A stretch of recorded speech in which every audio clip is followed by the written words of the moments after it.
బాలరిష్టాలంటే ఏంటి అసలు? బాలరిష్ట బాలగ్రహ దోషాలు అంటే పసిపిల్లలు చిన్నపిల్లలకి పాలు తాగినప్పుడు అరక్కపోవడం, వాళ్ళు చిన్నపిల్లల్ని సాయంత్రం టైంలో బయటికి తీసుకొస్తూ ఏడుస్తూ ఉంటారు.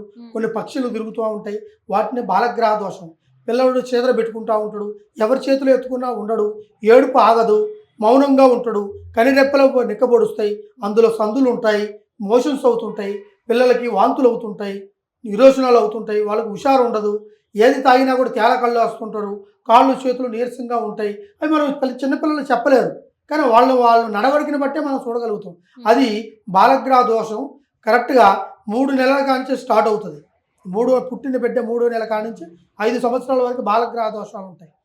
దానికి సంబంధించిన ప్రయత్నం ప్రకారం కొన్ని నియమాలు పాటించేసి చేసుకుంటే పిల్లలకి మంచి సంకల్పం ఉంటుంది. కొంతమంది పిల్లల విషయంలో కూడా ఈ బాలగ్రహ దోషాల వల్ల కూడా కొంతవరకు ఇబ్బంది జరిగినవి కూడా ఉన్నాయి.